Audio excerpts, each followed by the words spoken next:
Our friend Dan Davidson is back with us again today. Dan has been busy out doing shows, doing some writing, some producing, a little bit of everything. Dan, thanks for taking time out of your schedule to talk to us today. And My pleasure. tell us, what's it been like to be back performing in front of crowds? It must be so awesome for you again.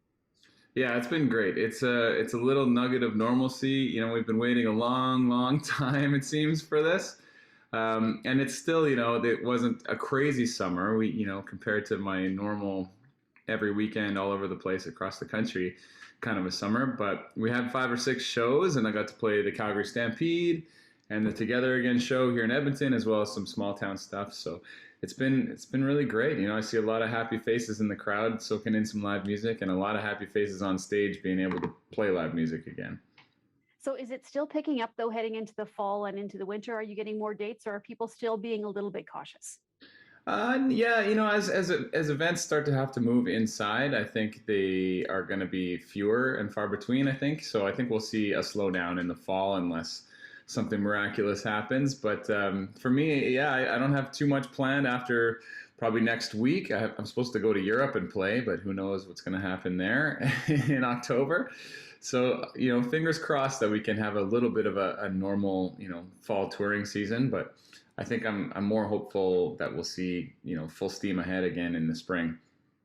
Now, you talked about the fact that you've been doing some writing, and I see you've been doing some producing, an award actually for you and Clayton. Tell me about that first before we get into the stuff that you were producing. What is the award that you and Clayton are up for? So we are in the second ballot now for the CCMA Producers of the Year award.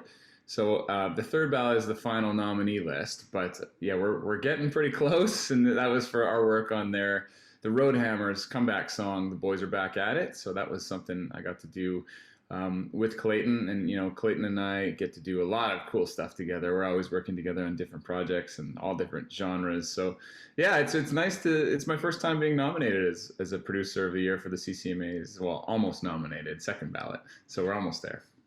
Now, you have had some amazing success with the single Roll With It, which you worked on with Clayton and the Roadhammers. Is that still continuing to pick up steam? I see it keeps getting added to playlists, and the videos being played. So are you surprised at that, the success with that, or is it something where it just is a natural progression from what you're doing?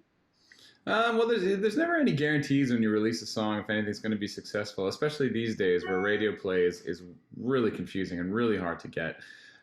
So yeah, I just kind of went in with no expectations, but it was the first time I've ever released a song to Australia, and to see that, all of a sudden jump into the top 20 in Australia and almost the top 10. I think it was number 11, I think, in country music in Australia, which is so insane, especially on a first release from an independent artist, completely unknown to Australian listeners. So that was really energizing. That felt really good.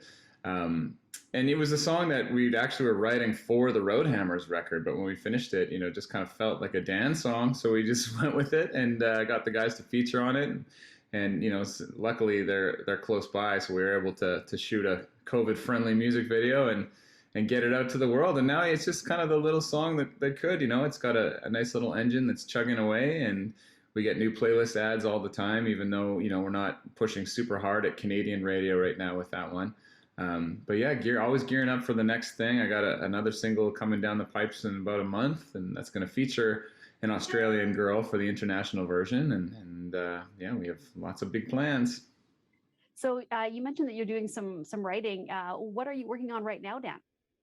All kinds of stuff. A lot for my record. I've been focusing so much time on other people's projects lately. I've even been writing some Korean pop stuff. So I've got holds with Korean pop bands. I've been working lots on the Roadhammer stuff, writing a bit with acts like Tim Hicks and Gord Bamford and Tim and the Glory Boys.